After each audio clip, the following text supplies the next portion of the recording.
Seminário Nacional Universalizar AESB 41 anos. Universalizar com justiça climática. O Brasil pós-COP30. Eu vou conversar agora com Demétrios Gonzalez. Ele é presidente da Abrasan, a Associação Brasileira de Saneamento. Olá, Demétrios, é um prazer mais uma vez te ter aqui no nosso talk show. A nossa conversa não pode falar, eu não posso começar de outra forma a não ser falando sobre a COP30, onde acabou de acontecer agora aqui em Belém, né? Eu queria que você falasse, Demétrios, você por ser presidente da Associação Brasileira de Saneamento, né? Como é que você enxerga o setor de saneamento pós-COP30? Então, né, o nosso setor de saneamento é um setor muito complexo, né? Ele está cada dia mais complexo, né? E eu acho que isso é normal, é natural, né, que ocorra, principalmente, né, porque quando agora a gente vai atingindo aqueles percentuais máximos de universalização, a situação vai ficando mais difícil, né? Primeiro, a gente tinha um desafio de levar a água, levar o esgoto, e agora a gente já está aperfeiçoando esse desafio. A gente está muito atrás ainda, né, em relação ao abastecimento de água, esgotamento sanitário, né? Mas nos outros dois eixos, como resíduos sólidos e drenagem urbana, a gente está muito mais atrás, né? Então eu acho que a discussão, né, ela sempre é válida, ela é importante, né? Mas chegou também a hora da gente ter assim uma noção. Nós vamos conseguir atingir a universalização, né? Qual é o melhor caminho, né? Porque querendo ou não, estamos encerrando o ano, né? Temos aí mais 6 anos, mais ou menos, para universalizar. E esses 6 anos para universalizar, nós vamos atingir isso como? Né? Vamos seguir os mesmos passos que a gente segue há 40 anos e que não está dando certo? Ou é o nosso momento de a gente ultrapassar, ir além, né? E criar novos passos, criar novas formas? Né? Então eu acho que é importante, né, tanto a COP como todos esses eventos que a gente acaba participando, e eu tento sempre estar presente no máximo de eventos possível, né? Até porque a agenda também está muito lotada, mas eu acho que é importante a gente chegar no. Eu acho que já passou da hora da gente chegar naquela indefinição, ou daquela definição, né, de como nós vamos atingir efetivamente a universalização em água e esgoto, e aí começar já a discutir, né? Não dá mais para a gente deixar para trás resíduos sólidos e drenagem urbana. Eu acho que chegou um momento da gente tomar uma atitude efetiva em relação a isso. Demétrios, eu vou devolver a pergunta que você fez durante a sua resposta. Nós vamos conseguir atingir? Então, eu tô meio cético com relação a isso, né? Eu acho que da maneira como nós estamos seguindo em termos de abastecimento de água e esgotamento sanitário, é muito difícil da gente atingir. Né? E principalmente quando eu falo isso, eu não estou falando das questões das zonas urbanas, né? O urbano vai ser universalizado, vai tranquilamente né, termos o abastecimento de água, esgotamento sanitário, dando de qualidade e quantidades suficientes. Mas e as comunidades rurais, as comunidades quilombolas, comunidades ribeirinhas, né, comunidades indígenas, né? Como é que a gente vai levar isso? A gente ainda está discutindo o saneamento do urbano e a gente esquece, né, ou deixa lá em segundo, terceiro plano o saneamento do rural. Né? Então há uma necessidade da gente pensar em outras formas, né? E eu acho que isso a Agência Nacional de Águas e Saneamento Básico, né, a presidente Verônica, e o restante da diretoria colegiada e da equipe tem conseguido, né, assim, entender as particularidades de cada região e, inclusive, propiciar que as normas sejam mais flexíveis possível para que a gente possa, sim, ter outras soluções, né, soluções alternativas, soluções intermediárias para atingir a universalização. Você acredita que o maior gargalo do saneamento hoje é o saneamento rural?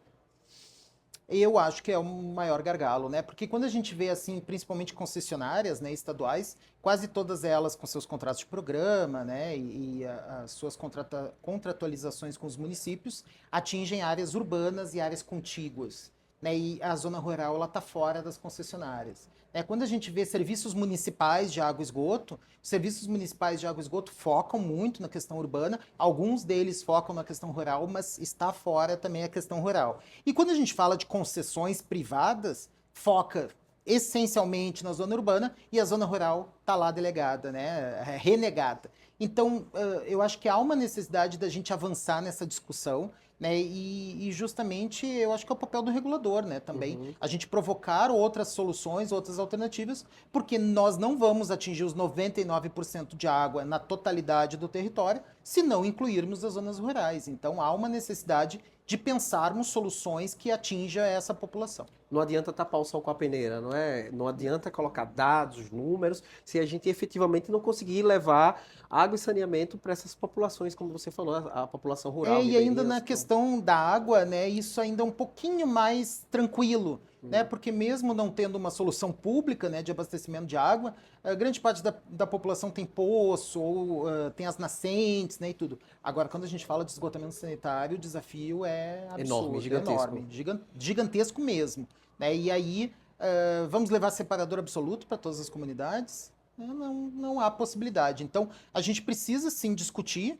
e não só discutir, mas agir, né? Eu acho que já passou muito desse momento. E você tem visto efetivamente, você falou, a gente não precisa, a gente tem que discutir, mas também tem que ter ação. E você está vendo ação nesse sentido?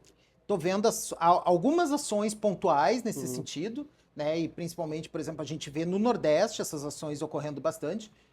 Eu sou do Rio Grande do Sul, né? No Rio Grande do Sul essas Você é ações do Rio estão Grande do Sul? bem atrasadas, né? Ah, Dá para ver no o sotaque. sotaque, imagina. Essas ações estão bem atrasadas, né? Agora estou no Espírito Santo trabalhando. No Espírito Santo a gente vem desenvolvendo isso junto com os serviços municipais de água e esgoto.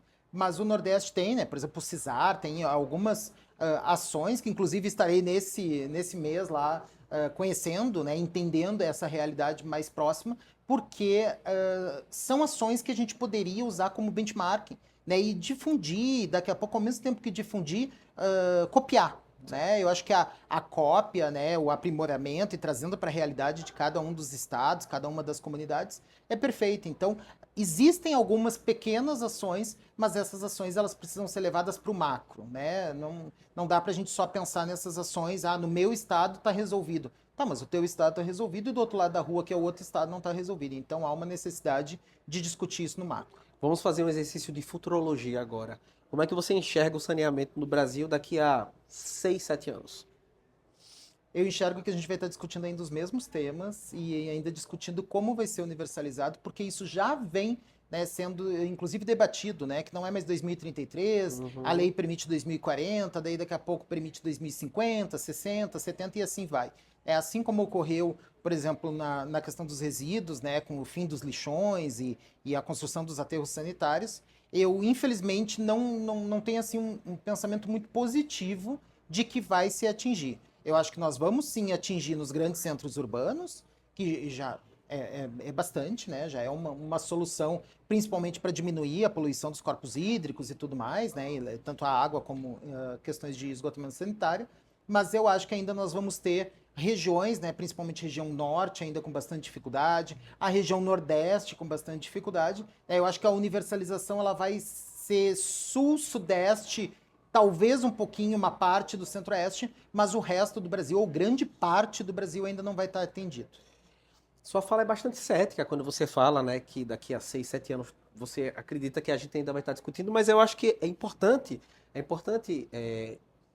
a forma como você pensa e algumas pessoas pensarem como você, porque a gente precisa ter um equilíbrio, né? Tem um pessoal que tem uma visão mais, não, nós vamos conseguir, você é mais cético, eu acho que o equilíbrio e talvez a solução venha desse equilíbrio, né? De gente que tem a esperança de vai conseguir e gente que diz assim, não, vamos agir para conseguir. Talvez seja isso. Eu tenho certeza, assim, que se a gente não sair da caixinha, né, pensar com outras soluções, a gente não vai conseguir. Mas mesmo saindo da caixinha, nós vamos ter bastante dificuldade, porque 6 anos é muito pouco. Né? Quando a gente fala de esgotamento sanitário, uma obra 6 anos É nada. né, Começo de obra. diante do desafio que a gente está, é muito pouco. Né? Mas eu gostaria de estar muito errado e a gente atingir essa universalização sim em 2033, né, com os percentuais aí em zona urbana e zona rural, mas eu ainda tô com talvez uns 2 anos atrás eu estava mais positivo, né? Uhum. Ao longo desses 2 anos eu assim um pouco me decepcionei, eu me desapontei com isso, porque de certa forma nós temos que quebrar esse padrão e criar um outro padrão. Se nós não criarmos outras formas, isso não vai ser atingido. Vamos guardar essa entrevista para daqui a 6 ou 7 anos a gente saber em que pé anda, né, Demetrios? Daqui 6, 7 anos eu vou estar um pouquinho mais grisalho, um pouquinho mais velhinho, mas eu acho que há, sim. Infelizmente, não, eu gostaria de, daqui 6, 7 anos, olhar essa entrevista e dizer: olha aí, ó, que bobagem que eu falei naquela época. Né? Mas, infelizmente, o que a gente está vendo, né, a rotina que a gente está vendo, ainda está bem complexo. Demetrios, mais uma vez, muito obrigado por mais um bate-papo. Eu sei que durante esses 6, 7 anos a gente vai conversar mais vezes e a gente vai atualizando, se você continua cético ou mais esperançoso, tá bom? Fique à vontade agora para as suas considerações finais. Não, eu que agradeço a oportunidade de mais uma vez estar aqui contigo, né? Estar debatendo a questão do saneamento. Né, vou estar os 3 dias do evento aqui, assim como eu sempre aproveito, né, participo muito dos eventos da ESB, da SEMAI, da Bicom, né, eu acho que quando a gente consegue essa integração das associações junto com os reguladores, né, porque o regulador, querendo ou não, tem ali Sim. a faca, né, para poder Sim. meter no prestador, eu acho que de certa forma a gente consegue melhorar. Né, e espero que no ano que vem, quando eu estiver aqui novamente, eu já esteja mais positivo e te digo, olha, o que eu te falei no ano passado não foi bem assim, a coisa está mudando né, e a gente está vendo uma nova realidade. Né? Mas muito obrigado pelo convite e estamos à disposição. Mais uma vez, obrigado, viu, Demetrios? Obrigado. Talk show é básico, porque universalizar é a nossa missão.